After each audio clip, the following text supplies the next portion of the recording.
My guest today is International Award-winning animation director Daniel Snaddon, who has worked on several highly acclaimed and well-loved works, including a host of films based on books by beloved author Julia Donaldson. Daniel has already won 2 BAFTAs, you got them under your belt, and an International Emmy Kids Award and others, like, what do you call them? Animation awards, Emmys, Annies. We've got an Annie, yes. Annies, yeah. Daniel, your work echoes through the TGE households. I'm so pleased to have you in studio today to chat more about what you're getting up to, what you've gotten up to. Welcome to the Great Equalizer. Thank you so much. Such a pleasure to be here. I meant what I said. Your work, it's the soundtracks to the movies that you've directed are in our cars. Oh, wow. My husband and I, we are huge fans. In fact, here's a pic, if you can bring it up, Ray, of my 3-year-old, Noah, reading Snail and the Whale while watching Snail and the Whale. Oh, wow. He likes to page along. There he is. He's struggling, sorry. There you go. It's gone. There he is. There he is. There he is. Oh. So he sits on the couch and he paid. That's not. Yeah. I thought for a second it was Tiddler. It's not Tiddler. No. That's Snail That's Snail and the Whale, all right? Yeah. That's awesome. We are in love with these books, as half the world is. We are in love with the movies. So as a dad yourself. Yes. I want you to tell us more about that dad life before we get into the movies and your work. Sure. Are your kids Julia Donaldson fans? Well, they've sort of been indoctrinated, I'm sure. What's interesting is that the first movie that we made at Triggerfish with Magilite Pictures, based on Julia's work and Axel's work, was Stickman. And at that point, my wife and I had just gotten engaged, and so we didn't have any kids in the mix. And I don't think that I realized what a big deal they were because, I grew up in I was born in 1983. And so you're a Roald Dahl guy. Exactly. Yeah. That's exactly right. So I'd sort of seen the Gruffalo sort of posters and stuff and exclusive books and that kind of stuff here and there. And I knew there was a movie. But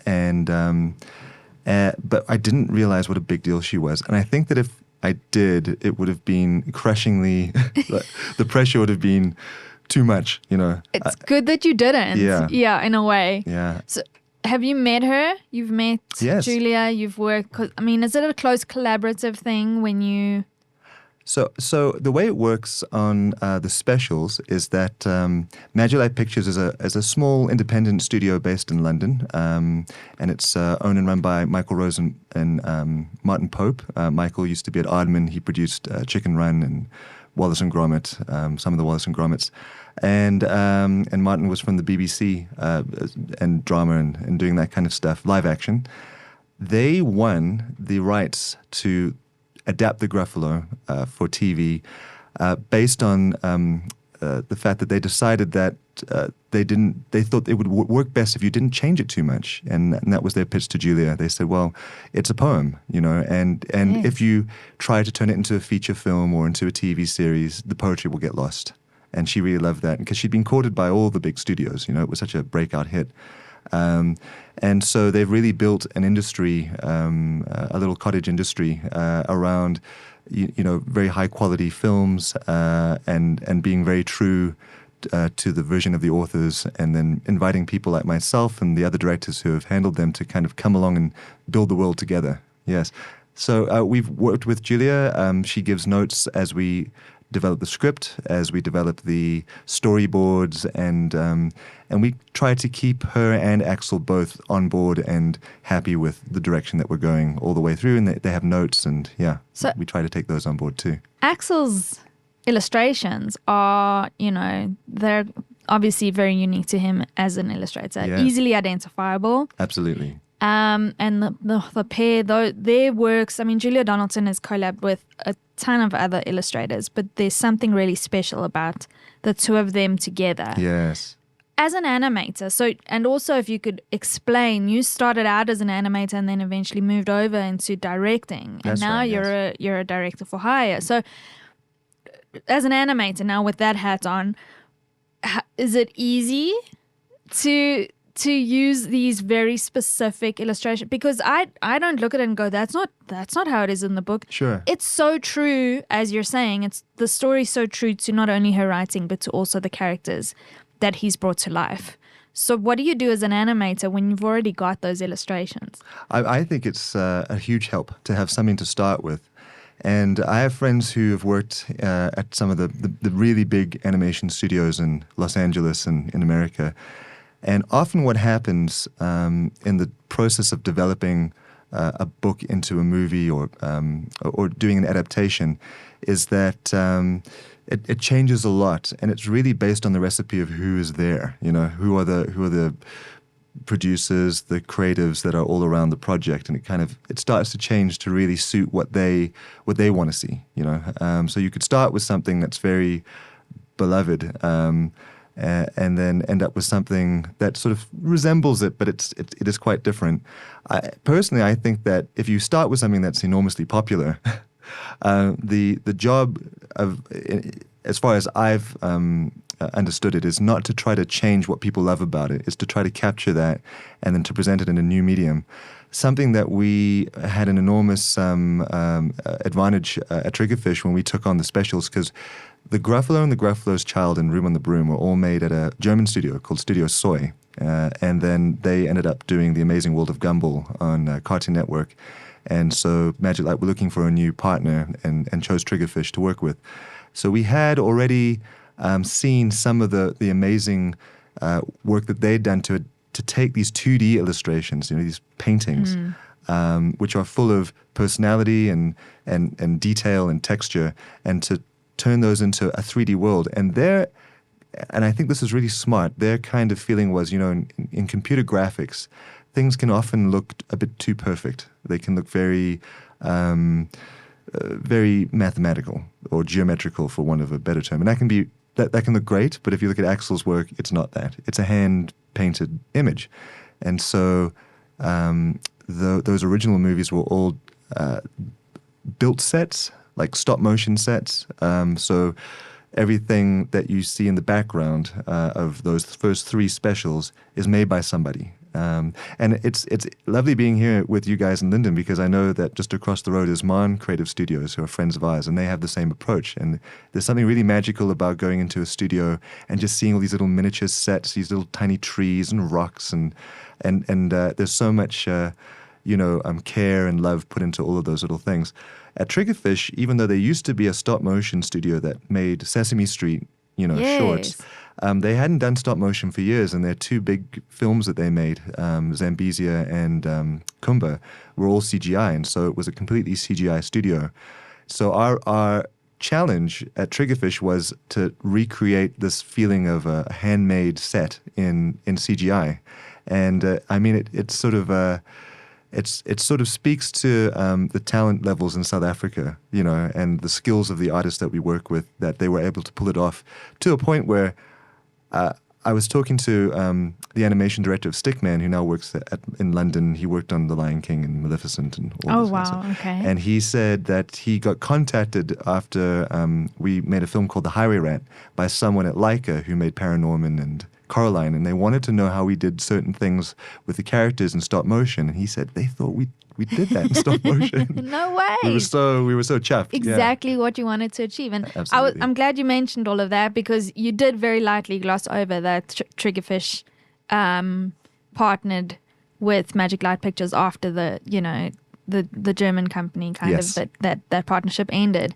That's a very light gloss over a South African company having this amazing, huge partnership of these BBC Christmas specials. I mean, that's an institution in and of itself. How did that happen? How did that partnership come to be?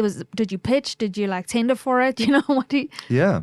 So I think that Magic Light had a couple of different studios they were talking to, but they'd seen Kumba, and they were really impressed with just the quality of the images that we produced for Kumba. So I worked as an animator on Kumba and a storyboard artist, and even though it's a fairly old film now, it was made in 2000, I think it was released in 2012 or 13. it still feels like the Karoo.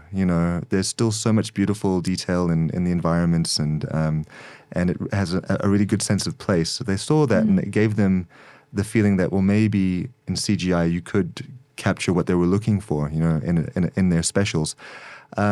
So I had this amazing experience. I was working with Anthony, who's director of Kumba, on a film that he was developing, and I was doing some storyboards, and then got invited to pitch because they were looking for a co-director for Stickman, the first special, and I got to pitch my sort of take on the book and what I thought it was, and what I thought would be challenging about it. And I met Michael and Martin in Cape Town. I flew down from Joburg. I was originally based in Joburg, and it seemed that Triggerfish did a very good job of wining and dining Magic Light. They flew out. I don't think they'd been to Cape Town before, but they showed them all the sites, took them out to the vineyards, and what was really funny is that Kumba had been over for over a year. And I don't think there were very many people at Triggerfish. I think we've gone from a team of about 110 to, I think there was probably only the partners left, who are the 5 guys. And after Kumba. Okay. Because they weren't doing any other work. Yeah. And so I think that they all, the story I've heard them tell is that they all went off and said, well, this is great. We'll make the things here. We'll be able to come out to South Africa and spend time here. And they said, fantastic. And then they took them to the office and they said, imagine computers and imagine people. And all there was just desks and chairs on desks and I love that. cobwebs in the corner. So it was really based on the quality of the features, and the amazing artists who sort of bootstrapped that from nothing. And Triggerfish really went from being a very small boutique to becoming this feature studio, and then pivoted into the specials, and then went back to features, and now I've been doing other really exciting work with the streamers. So yeah, they have a huge fingerprint. And Kumba and Zambezia, hey? Yes. They're both also available on Showmax. I believe so, yes. Yes. And before I go into the next thing, that is for Triggerfish. Yeah. And you guys. Yeah. Who managed to sell that. That's amazing. Of course you winded. Of course you sold South Africa to these guys, Of course you sold them. Not only do we have the Winelands, but we have the likes of you, and that's amazing. Well, all hats off to Stuart Forrest and Mike Buckland and Anthony and James, and yeah, the guys at Triggerfish for pulling that off. 100%. It's so cool, and I don't think I'm making a fuss about it, because I don't think South Africans make enough of a fuss about it, or if they even know, Sure. I mean, it's interesting you say that, because I think that if you met a lot of people who worked at Triggerfish, animators and people who are really into this kind of stuff, I think that they have a sort of common story. Not everybody, but there's a common story of always feeling a little bit, out of step with the broader culture. So you've got people who are into sports and all that kind of stuff, but in terms of what they really are passionate about, it's something that they had to find an outlet for it, and animation, video games, animation, movies, TV shows, that's really kind of where they've gravitated towards. And I think that as a culture in South Africa, when people overseas ask me, I say, in South Africa, we only got TV in the early 70s. The rest of the world had TV like from the 40s. It's a new industry. It was pretty new, and we had sanctions. And yes. I think that the generation now is the first generation that's growing up seeing things released at the same time as the rest of the world, these global releases, and through the internet and everything is really plugged in. So you can be based anywhere, and as long as you don't have a very restrictive, censorship, you can be exposed to anything from anywhere. So I think this generation feels part of the world, but certainly growing up, we felt like we were in the 90s. We were just like on the edge of existence, sort of. We'll wait 3 months before we get the latest episode of whatever. Yeah. 100%.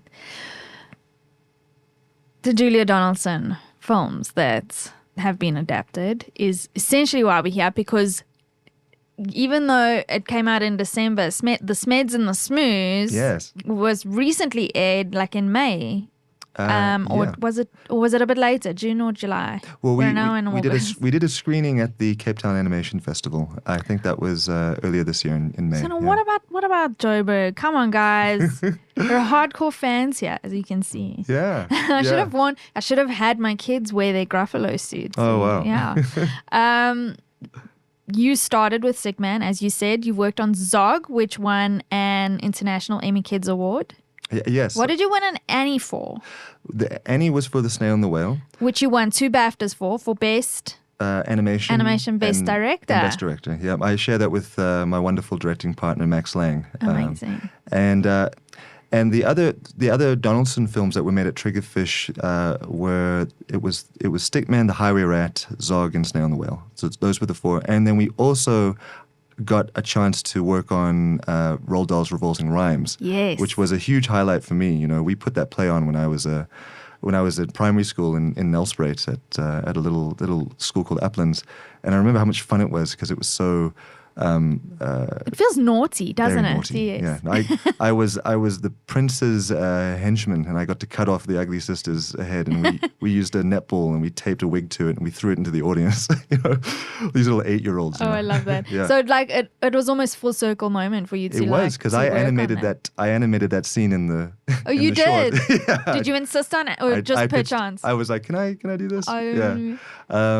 And that was directed by some wonderful directors, Jacob Shu, Jan Lachau, and Bian To. And that was a collaboration between Germany and South Africa. But Triggerfish did a lot of the animation and a lot of the post-production on that. And so those were the sort of 5 things that we did with Magic Light. It was a wonderful, I think, 6 years working together. So it's not a confession, but it's a nice anecdote, I think. I run the junior phase kid lit quiz group at my child's school, my eldest school. So he's in grade R, so still in the process of learning to read and getting fluent in it. So I'm helping the boys who are a little bit older, the 9-year-olds. Sure, wow. Because kid lit quiz starts at 10. And Excellent. I'm getting quite competitive. My boys are going to rock it next year. So Awesome. I've got a few of them. And over the holidays, I said, okay, who of you have Showmax? And they were like, this is Kids Lit Quiz. What are you on about? Right. All of them put up their hands. Really, I think there was one who didn't have Showmax. All of them had Showmax. I was like, right, your reading homework is to watch all of these films. Oh, awesome. And they were like, she's mad. I made them all write down the list. And they're very diligent. Kudos to these boys. They come back, and they came back after the 3-week break, and they had watched all the films. Oh, wow. And then we had read it. So they're all fans. They all have their favorites. Oh, cool. They're, I've gotten them into it. You know, I've got a whole new generation of fans coming up. I wanted to ask you though, out of all of the movies that you've worked on and directed, have you got a favorite? In terms of the process, I would say, I think that Zog is very special to me. The main reason being it was a sort of a blind date between myself and the director, Max Lang, who, he's quite a heavy hitter. He works for big studios in America. He's based in Los Angeles. He's, I think he's got 2 Oscar nominations under his belt, and he's got a New York Times best-selling kids book that he writes with his wife called Grumpy Monkey. Some of your listeners might have picked up Grumpy Monkey, and there's a whole series of them now.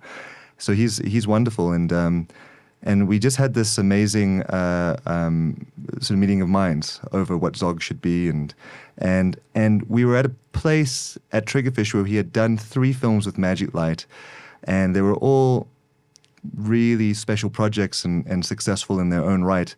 What we were trying to do at Triggerfish at the time was figure out how to make these things to the quality that we were passionate about getting, but also try to take some of the pressure off the team. We'd all worked really hard. We'd put a lot of sweat equity into making those films. Sweat equity. Making those films as beautiful as they are. And I felt like we had I think it was a bit of a turning point where we had learned a lot of good lessons, and by the end of Zog, I felt like we hadn't overextended ourselves. It was a positive experience for pretty much, I think, each department that was involved. And as a director, you're your job is to push for quality, but as someone who's worked in the animation team, you know that it comes at a cost. So you have to, you're forced to try to be balanced in your approach. And I felt like we got something very special, and I really felt that the team was on board. And I love Snail and the Whale, and Snail and the Whale was something that Max had been thinking about for 10 years. Ever since he directed The Gruffalo, he thought, well, this is the most beautiful book, and it really needs to be a special. We actually had to wait for the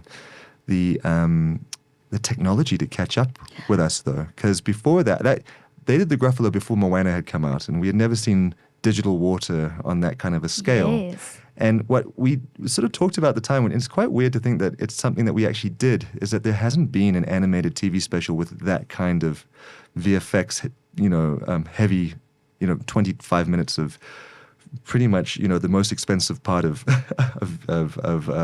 water fluid stuff, because it all takes place sort of not under the water, but on the water. So, which is different, because I was thinking about Tiddler, which I just want to, if you guys haven't spoken about it, okay, if it's not on the table, okay, my my lips are sealed, but okay, they're working their way through them. So Tabby McTat that's announced for this year. That's in the works. I'm so excited. And directed by two South Africans. Oh yes, Sarah Scrimgeour and Jack Hummen, who directed Superworm.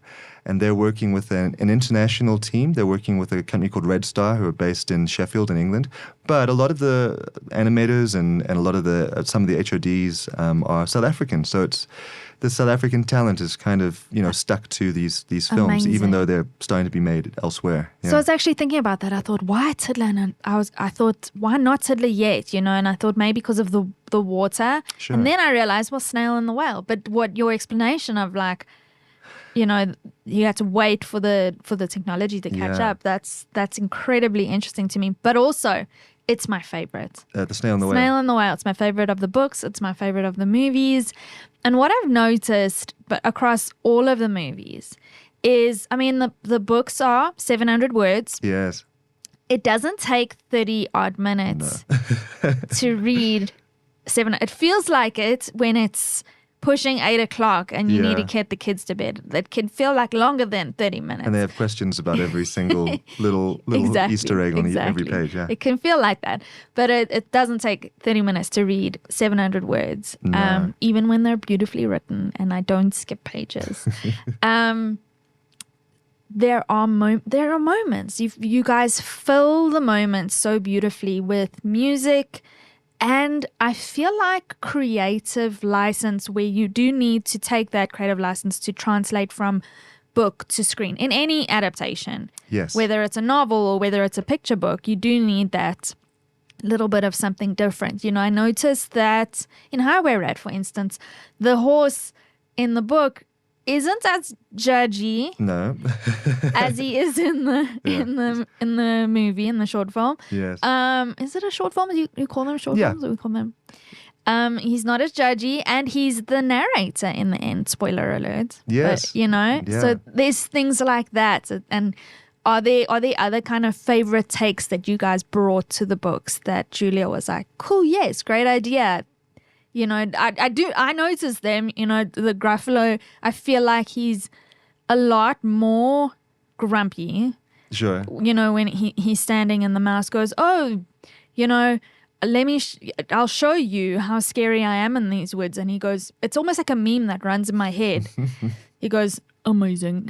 Amazing. Yeah. Yeah. So of the films that you worked on, are there any, creative, like, maybe Easter eggs or things that you slotted in that you thought, I'm going to fill that time with these ideas? In Zog, there are a few. There are. I can definitely think of a couple of those. It's wonderful that you pick those up, because I think that if we've done our job properly, it feels very true to the work. It doesn't feel like we are doing things that don't really match, what's in the book, but it feels a bit like the world. You're getting more of a glimpse into the world. The biggest difference between what a film can do and what a book can do is that a book is really inviting you to use your imagination to fill in what's happening between the pages, and also how the characters feel about what there is they're saying. Sometimes it's very clear, but sometimes it is a bit sort of It's ambiguous. more ambiguous. Yeah. And we have the great pleasure of working with wonderful actors who bring a lot to each performance. And I do remember working with the great Tracy Ullman, who, if your listeners are too young to remember, The Simpsons started on her variety show back in the 80s. And she's this amazing comedian who's been in just loads of films and has an ongoing series of different sketch shows and stuff on UK TV. And she was an absolute dream. She even asked us about the water situation in Cape Town. She was so nice. Really? Yeah. And I remember there's a part in Zog, for those who know the book, at the end where Zog decides he's not going to become a fire-breathing terror. He's not going to fight knights anymore. He's going to join Princess Pearl and Gadabout the Great and become their ambulance, their flying ambulance. And in the book, I think Madame Dragon says, "What a dragon ambulance, an excellent career." Yes. And I always thought, well, that's quite a as a teacher who's been trying to teach you the right way to be a dragon for 5 years, for you to turn around and say, no, I'm going to do something completely different. It's quite a thing to get your head around. And so we spoke about it with Tracy, and we played it very straight to begin with. So very encouraging, like, oh, that's a great idea, fantastic, a dragon ambulance. What a great idea! I never thought of that. And then we thought, well, what about if you were you were a piano teacher and you had this kid who was going to become a concert pianist and then turned around and said, no, I want to make pop music. So she did this fantastic take for us where she was like, oh, well, that's what you want. And so finding little ways to kind of really bring more meaning, into and really bring the thought process of the characters to life. Yes. I think that's the real pleasure of being an animator and having these characters to work with. When you can really see how they think and how they feel about what's happening, that's really the kind of joy for us. I think you guys have done a great job in terms of that, because there's some things that I'm like, oh, but hang on, is that in the book or is that in the movies? And I also, now that we've heard the film so many times and we've heard how I can hear Sir Gadabout behind his armor. Yeah. I can hear how tinny he sounds, when he's saying, "Oh, come to rescue Princess Pearl. I hope I'm not too late." Mm-hmm. We would have said it, in a certain way, but when we watch Zog, we're like, now when we read the books, we read it the way we've heard it in the movie. Everything is recited in that way, and I feel like it really is interchangeable. They've become, synergists with one another. Well, I hope that so something that we do. And that we look for opportunities to do is because, there's a kind of a principle in filmmaking which is show don't tell, and yes. Most of the Donaldson books storytelling, really, yeah. Absolutely, most of the Donaldson books are quite narration heavy, and there's not as much dialogue, as you would if you were to make this without the book as your starting point. So we're always looking for, and we work with Julia on this, looking for opportunities to bring lines from the narration and put them into the mouths of the characters.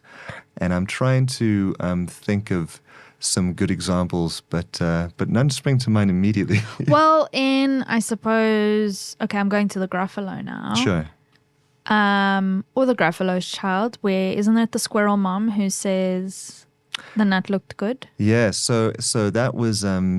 So that was something that they worked very hard on, creating this framing story that's not in the book, with the squirrel and the kids. And the kids, yeah. Yeah. So that's a very good example of that.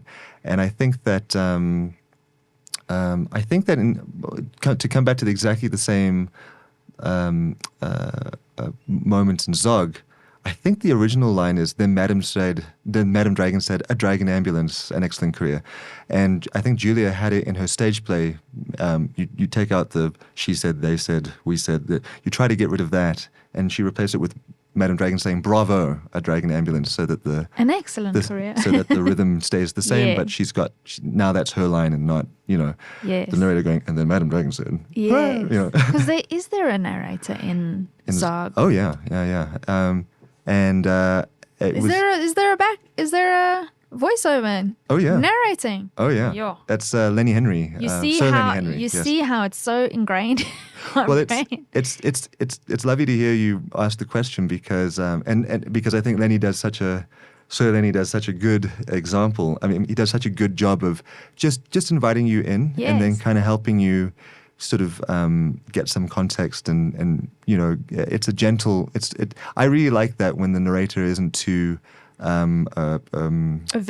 overt or trying to preempt how you're going to react or how you're going to feel, because it really gives the game away.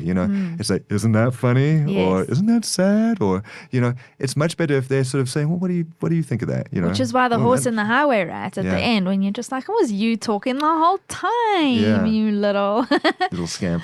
Smeds The Smoos recently came out. Let's chat about that. Yes. Because I don't think a lot of people, everybody knows the Gruffalo, and then once you've latched onto that, we're now getting to the later books, you know? Yeah. So we love Smeds The Smoos. Oh, I'm so glad. Dedicated to the children of Brexit, the original text. The children of Europe, yes. The children of Europe. Which was a little... it was a nudge towards Brexit. Absolutely That's why was. that's in my brain. It's interesting. So Axel Scheffler is German. Ah. And Julia is English. Yes. So that partnership between the two of them is a European partnership. So they were placing commentary with that book, which I loved. And England, everyone's got a different take, about what it was supposed to be, how it's gone, and it's very contentious. In the film industry, what happened was that there was so much great European collaborations and financing that as a EU member you were able to access. So a lot of the specials that were made, including, I believe, some of the ones that were done at Triggerfish, were done with some European funding assistance. We had another broadcast partner called ZDF, who are like the German version of the BBC. The books are beloved in Germany as well. So that was Axel having a bit of a nudge, and for me the book, I wasn't certain I was going to direct another one after Snail in the Well, because Snail in the Well had been this big undertaking for Max and myself and the team at Triggerfish, and I wasn't really aware of Smeds The Smoos because, as you say, it's a new book, and I'm going to try to do this without any spoilers. It's essentially a bit of a Romeo and Juliet setup. There's two clans of aliens, Red Smeds and Blue Smoos, and they hate each other. They're neighbors on a planet, and they just don't get along. They're very different, and they're very quick to judge one another. And two of the kids meet in this neutral space. And they touch antenna. They touch antenna. Well, that's something that we had to.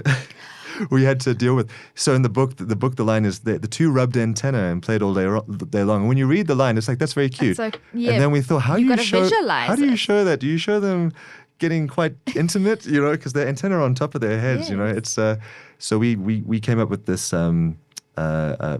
what do you call it? This kind of device that it's almost like the antenna are charged, negative and positive. So when they touch, they kind of, it's like kids when you scuff your feet on the carpet. You try to shock each other. So they shock each other like that. And it's so cute because the two, I mean, it's Janet and Bill. Janet and Bill. Janet and Bill meet at the Wopula Woods, and they're like still enemies. Yes. And then their faces are they're showing that I'm not meant to like you, and I'm not meant to like you, and and then they do that, and it's like zzz, and then they play as kids do. Yeah, it's so great. Well, so my co-director Samantha Cutler and I had a lot of fun, and funny enough, it was quite a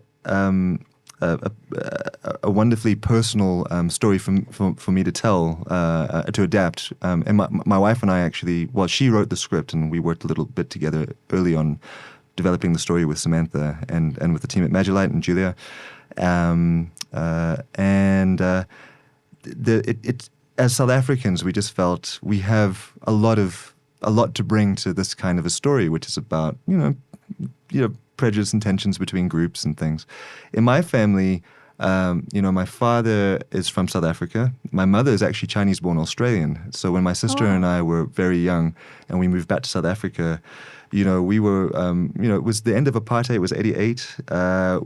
We only found out this years later, but we were classified non-Europeans and wouldn't go to any of the public schools or anything like that. And then got to experience the miracle of transformation and, all of that kind of stuff. And I'm very happy to have lived through those very optimistic times. I know now there's a lot of sort of trying to figure out what was good and what hasn't worked out and all that kind of stuff. But being... That was a good transition. I mean, I was 7 at the time of our first election. Yeah, I was 11.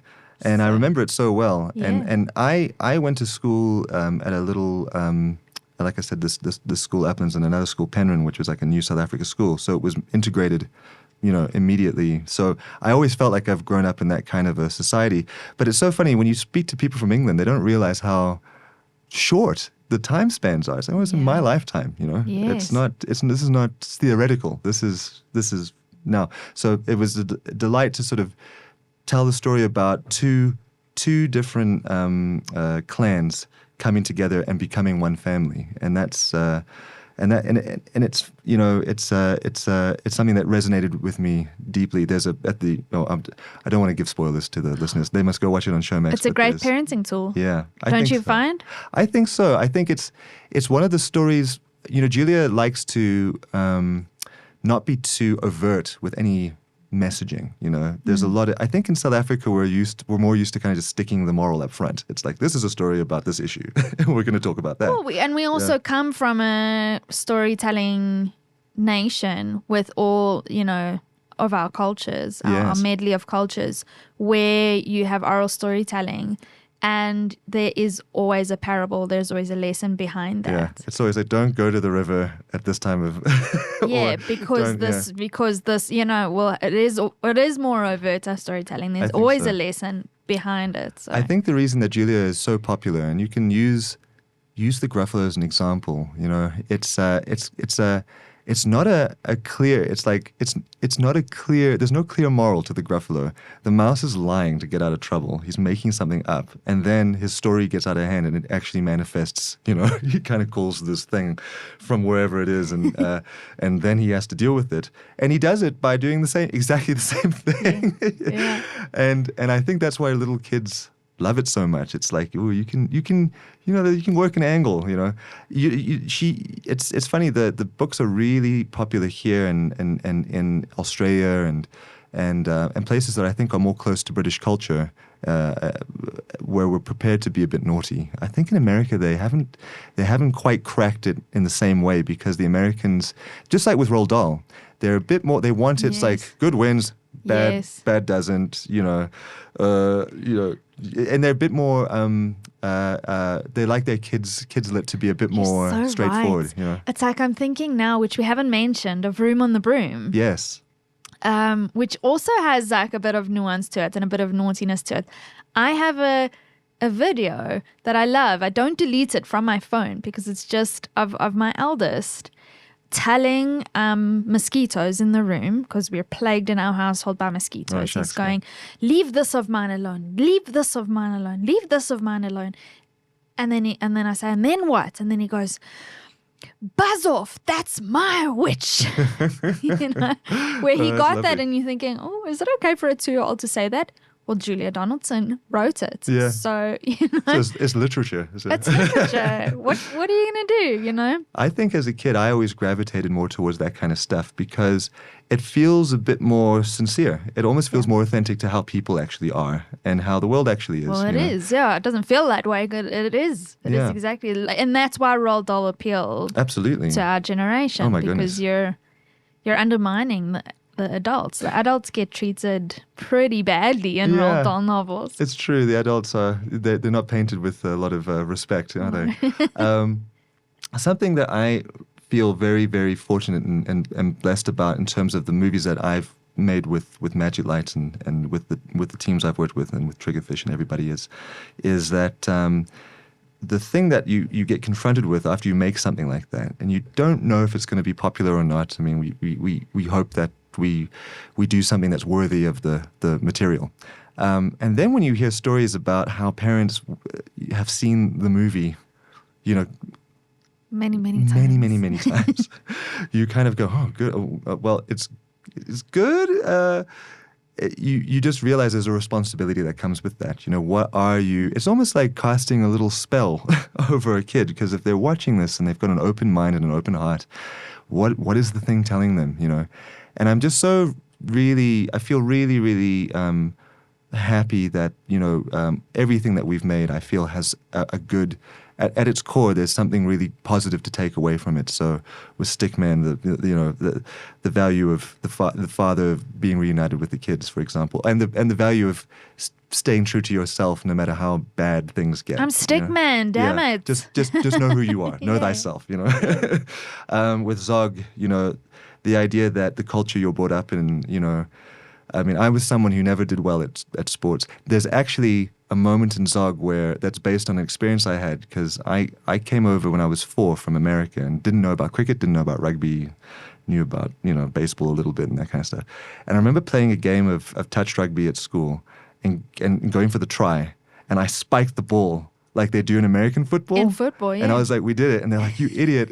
You screwed it up. Are you not allowed to spike the ball? No, you got to have your hands on the ball when you go over that line. Oh, yes, of course. Yeah, and it was such a moment of shame for me, because I had the opportunity and I let my team down. So I put that in Zog. So what happens with Zog? So in Zog, they're capturing the princess, right? And Zog's got the princess. And he does the same thing. He does a spike. He throws it on and he's so rough with the princess model that the head falls off. Yes. And not the actual princess when they're still practicing. Yeah, right? with the fake princess, and Madame Dragon doesn't give him the star, and that's directly from my own trauma. So the idea that in Zog that you can grow up in a culture and you can be being groomed to be something, and then actually make your own decision about what you want to be. Same with Princess Pearl. She's supposed to be a princess, but she wants to do more. She wants to be a doctor and serve her people that way. And Stay on the Whale, the fact that you can feel so small, that that the world is so big, and you can feel so helpless, and that you don't matter, your voice doesn't matter, what you do doesn't matter, and it's not true. What you do matters. I don't want to cry. I've had my moments today. It's been touch and go. It's been full moon. I don't know if that means anything to anyone, but it's been a whirlwind. There's a moment in the book that you guys just did so beautifully in the film that translated so well, where he's exploring all of these, and the monkey puzzle monkey's there. Oh yeah, yeah. And he looks out and he says, "I feel so small." That's the line, and even in the book, the word "small" is typed small. Yes, yeah. And that emotion comes. I kind of veer, if I don't need to be crying, I veer away from that part of the movie when it comes. But you're so right. I actually never piece that together. Whenever I read the book and watch the film, I think, in the grand scheme of things, Sam, whatever you went through today doesn't matter. But there's an extension of that story. Absolutely. There is, your actions do matter. Absolutely. So maybe there's perspective in the world, but yeah. And I think that, it was wonderful to have that film to put out during the pandemic. And, we didn't get to travel to any festivals to celebrate the film or anything like that, because we were all stuck inside. But it was great to see the film go out and be so warmly received, because I feel like it was something that people really needed to hear, and that young kids, during lockdown, it was lovely to know that's what we were putting out into the world. Timing was so right. So I feel incredibly fortunate, and because you don't always have control over everything that you get to work on as an artist, as an animator, and so I was really I feel very, very privileged with that. Yeah, that those are the ones that I've gotten to do. Well, we appreciate your work, as you know. I appreciate the work that Triggerfish has done. We didn't touch on Kizazimoto and the Star Wars series, which you worked as a mentor on Kizazimoto. That just came out recently on Disney+. Yes. So before we focus on what's next for you, let's chat a bit about that. Give it a bit of a punt, because that's some South African animation that has an important platform. It's out there. So what is that all about? And the Star Wars series that you worked on. What are those two projects? So Triggerfish, and I think it was mainly Revolting Rhymes, because that got an Oscar nomination and it opened up a lot of doors for them.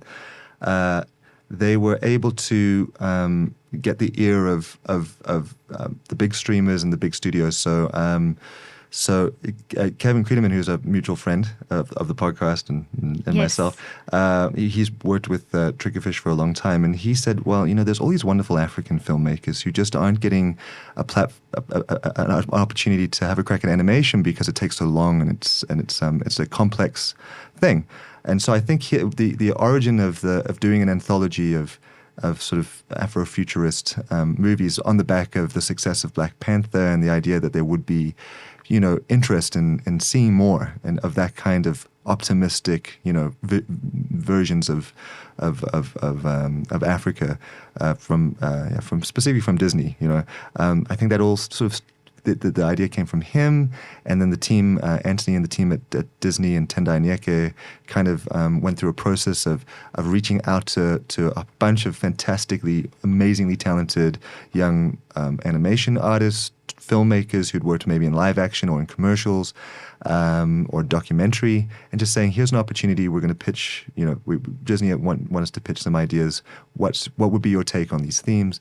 And so I spent a bit of time with them hearing some of the initial pitches and giving my feedback on that. And then what I did, because a lot of these, the projects that were chosen, the directors or the directing teams who were going to helm them, whose stories they were, hadn't directed animation before. So I did a couple of workshops on storyboarding and working with storyboard artists and art direction and working with art directors as a director. And then I also gave some moral support to some of the directors who needed some perspective along the way, because making animation is always tricky.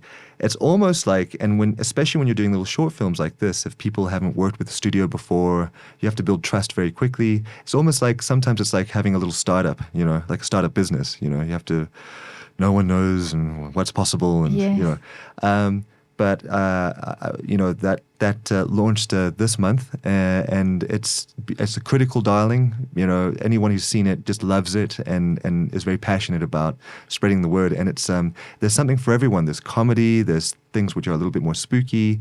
I would say I think it's got a PG rating. It might be because some of the stuff is it deals with big themes. It deals with spirituality and war and loss, and it's beautiful, and a huge range of styles, 2D, 3D animation, and really I think puts a big quality stamp on what's possible in South Africa, coming from Africa in terms of animation. So I'm hugely inspired and excited about what those directors have done, and I'm really hoping that it creates more, a hunger for more. I really hope that there's more money sort of plowed into the African animation industry. Well, as you said, TV only came to South Africa in the 70s, and look at where you guys are now. So kudos again to the team at Triggerfish. And I think that the just on the Star Wars yes, of course. So that's new as well. That's like just it's a bumper year for Triggerfish. So there's Kazazimoto.